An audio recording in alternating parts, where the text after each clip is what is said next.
그리는 것보다 멋진 건 없어. 디뮤지엄 전시 프리뷰. 워커비의 전시 읽기 첫 번째 편은 디뮤지엄의 아이드로 그리는 것보다 멋진 건 없어입니다. 이번 전시는 올해 2월에 시작해서 9월 1일을 끝으로 전시를 마감하는데요. 저는 해피포인트 앱에서 전시의 프리패스권을 나눠주길래 이번에 다녀올 예정이에요. 디뮤지엄은 위 그림처럼 M1에서 M2로 층계가 이어지면서 순차적으로 보면 됩니다. 디뮤지엄의 아이드로 전시의 첫 작품은 한국의 엄유정 작가의 작품으로 시작됩니다. 앞으로 우측 상단에 전시실 번호를 병기하고 있으니 참고 부탁드려요.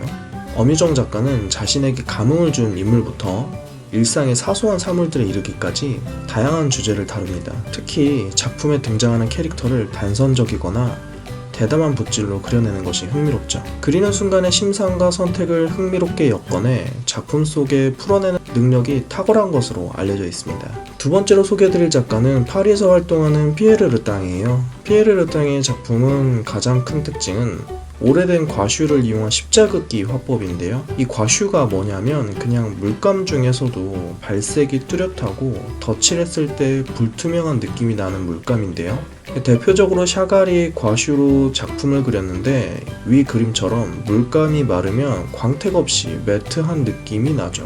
다시 돌아와서 피에르 르땅은 이 과슈로 십자긋기를 했는데 이를 통해 음영 효과를 얻어낼 수 있었습니다. 또 작품을 보면 되게 오브제나 공간을 많이 그리는데 공간을 바라보는 시선을 같이 체험해 볼 수도 있겠죠. 4번 전시는 중국 작가 오아물루입니다. 오아물루의 작품은 주로 자연을 다루고 있어요. 큰 산, 큰 나무, 드넓은 들판, 흐드러지게 피는 꽃들, 이런 자연의 미묘하고 다양한 색과 형상들을 그리고 시시각각 변하는 계절을 디지털과 아날로그 페인팅을 혼합해 선보이며 보는 관객으로 하여금 관람 자체가 휴식이 될 수 있도록 기분을 전환하는 매력을 가진 작품이 많습니다. 5번 전시는 영국 작가 언스킬드 워커인데요. 이름에 워커가 들어가니 친근하긴 하네요.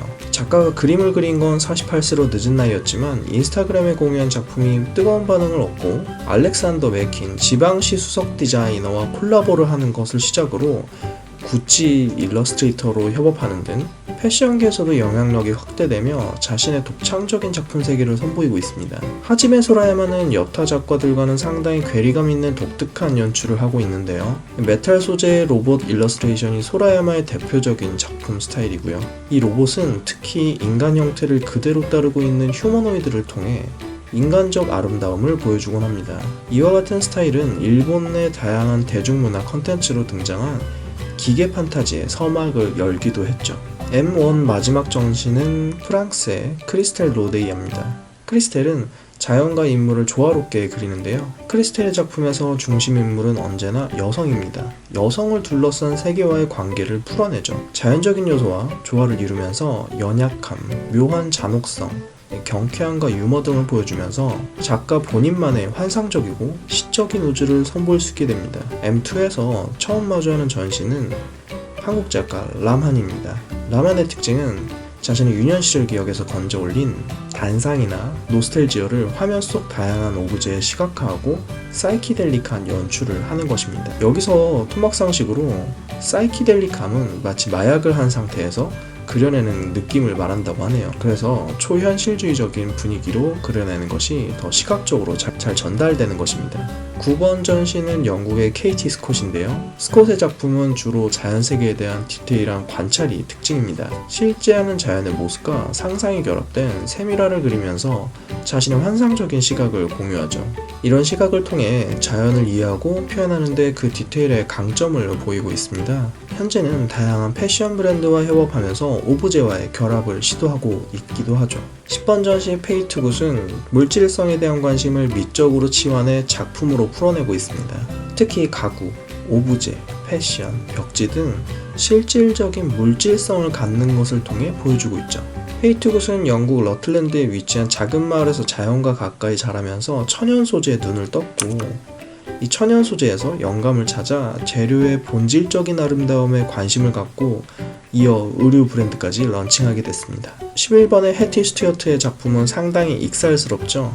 스스로를 전문 낙서가로 지칭하는 작가의 작품답네요. 패티는 이모지를 연상시키는 장난스러운 캐릭터와 화려한 색상의 패턴을 이용한 작업을 주로 합니다. 그는 자신의 프로젝트를 낙서 폭탄이라고도 부르는데 원본 사진에 낙서를 하는 자신의 행위를 표현하기 때문이죠. 원본 이미지에 낙서를 통해 이미 존재하는 대상에 자신이 침입해서 세계를 확장한다는 것이죠. 12번 전시는 4명의 한국 작가가 같이 하고 있는데요. 김영준, 문아씨, 신모래, 조규영 작가입니다. 김영준 작가는 우리가 일상에서 쉽게 지나칠 수 있는 돌, 나무, 곤충, 식물들에 대해 이야기합니다. 특히 아날로그적인 작업 방식에 더해 일러스트레이션을 기반으로 무빙 일러스트레이션 작업을 합니다. 그래서 그림의 작은 움직임들이 관객에게는 잔잔하고 고요한 감성을 전달하죠.